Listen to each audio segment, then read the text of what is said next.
All right, everyone, welcome back for another deep dive. Mm-hmm.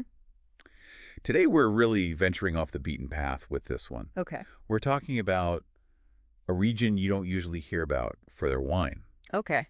Uruguay. All right. Have you heard much about their wine scene? I've heard of it. I haven't personally tasted a lot of it. Yeah, It's not as common as right. a French or Californian wine or something. Yeah, it's definitely under the radar. Yeah. And we are here to uncover what exactly is going on Next with time. Uruguay and wine. Yeah. And more specifically, Mm-hmm. we're going to be talking about Tanit, Okay. the grape. Yeah, right. And what's really interesting is this whole idea of, this grape, it packs in Yeah. more of that heart-healthy resveratrol than other red wines. Okay. Interesting. You heard about And I that? have. Yeah. Yeah, that's one of the things I've heard about it. So I'm curious, is that actually translating to Yeah. more buzz around this wine, or is that Yeah. it's kind of like a fun fact at this point? So that's a good question. I think, as people are becoming more and more health conscious, Right. I think it's definitely a point of interest. Yeah.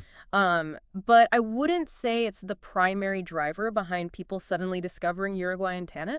Okay. Yeah. But it's definitely something to watch. Interesting. You know what I mean? As people become even more conscious about Wow. what's in their glass. Absolutely. So Yeah. I guess that kind of leads into, Yeah. before we get into what it's like to visit these places, Mhm. what makes this Tannic grape so unique? Well, it's interesting because while it originally hails from southwest France, Okay. Uruguay has really become synonymous with this grape. Wow. And they're actually the leading producer globally now. Really? Of Tanit. Wow.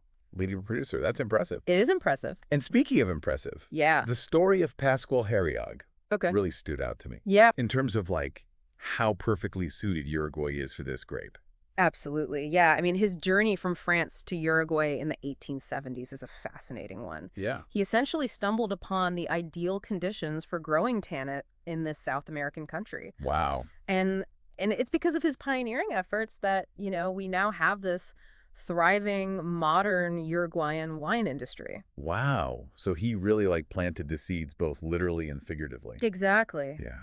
That's amazing. And so when we talk about Tanit, we're talking about a wine that's both harmonious and sophisticated, Okay. yet powerful and balanced at the same time. Okay. You had me at harmonious. Right. But for those of us who need a little more Sure. than just those, tasty notes, Yeah. what can we actually expect from a sip of this Tanit? We'll think bold flavors like blackberries and leather Okay. with a structure that can age for years. This is not your average light-bodied red. Oh, wow. We're talking complex tannins notes of red fruit and spices, Wow. all wrapped up in this really elegant structure. That sounds incredible. Yeah, Okay. it's a unique wine. You really does sound like it. Yeah. And I love that it's got that complexity because I feel like Yeah. that's where you can really start to dive in and, Absolutely. explore the different layers. Yeah, and it really pairs well with food, too, Oh, which we'll get into. okay, perfect. Yeah. Yeah. Just save that for later. Yeah. So we've talked about the grape itself, but I want to get a sense of hmm the actual experience. What's it like to Yeah. visit wine country in Uruguay? Paint me a picture. So one of the things that's really interesting about Uruguay is just the diversity of experiences that you can have. Okay. You can imagine, you're sipping award-winning wines, Wow. overlooking the Atlantic Ocean one day, and then the next day you can be in some rustic, family-run bodega, Oh, wow. tucked away in the countryside. Oh, I love that. Yeah. So many options. Yeah. So you get a little bit of everything. You can find these really small boutique wineries. Okay. They're offering these really intimate tastings. Yeah. And then you can go to these large, well-established vineyards Right. with guided tours. They have blending sessions. Oh, wow, that's cool. Yeah, it's really cool. Okay, so speaking of those tours, Yeah. what are some places that are must-sees if you're planning a trip? Okay, so if you're looking for a really luxurious experience, Okay. Bodega Garzon Okay. in Maldonado, That. they offer private tastings, Mm-hmm. and you can just savor these wines while overlooking these panoramic vineyard vistas. Oh my gosh, that sounds incredible. Yeah, it's supposed to be amazing. I'm already sold. But Yes. okay, say I'm on more of a budget. Okay. What would you suggest?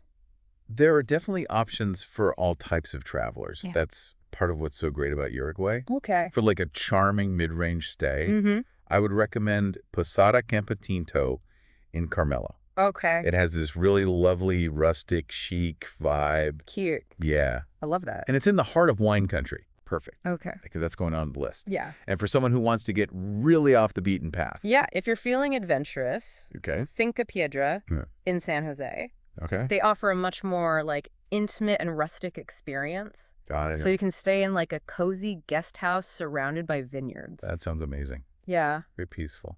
Yeah. And they have a really strong focus on organic and biodynamic farming practices. Oh, wow. Okay. Which kind of brings us to another key point about Uruguayan wine. Yes, and you had mentioned earlier, I was going to say, like, Yeah. their commitment to sustainability is... Yes, and this is something that's really important to them. It's not just a buzzword. Okay. The INAV, which is their National Wine Institute, Okay. takes this very seriously. They have strict regulations in place Wow. to ensure that their wines are being produced with respect for the environment. That's amazing.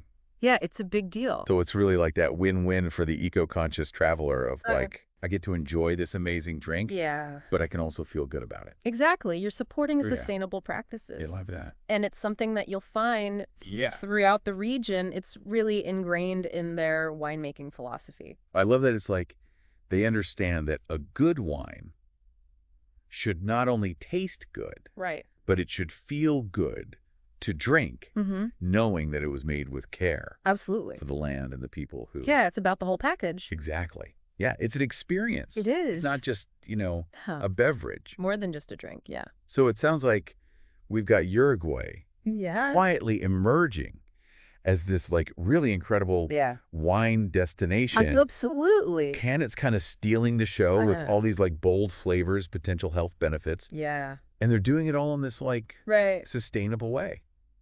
Yeah, and I think one of the things to remember is that it's still relatively under the radar. It's like a hidden gem. It is, in a way. Yeah. And that presents like a really unique opportunity because it means that, you can experience it now with this kind of authentic charm. And, it's not overrun with tourists. Right. The prices haven't gone crazy. Yeah, you're not dealing with the crowds. Exactly. It hasn't been, completely commercialized. Yeah, exactly. Yeah, you get to experience it in this really, like, pure form. Yes. Before it becomes, like, this big... Exactly. Tourist destination. Yeah, it's like finding that cool little cafe. Yes. Before everyone else does. You're like, oh, I know this place. I'm going to keep it a secret. This is my spot. Yeah, exactly. Well, the secret's out now. Everyone listening. The secret is out. That's right. So if you had any curiosity at all about South American wines in general, this is your sign. This is your sign. Go find yourself a bottle of Tanit. Exactly. You won't regret it. I don't think you will. And hey, maybe start planning that trip. There you go. Who knows? Maybe we'll see you there someday. Cheers to that. Yes, cheers to that glass of Tanit in hand. Absolutely. But until then, happy exploring, everyone.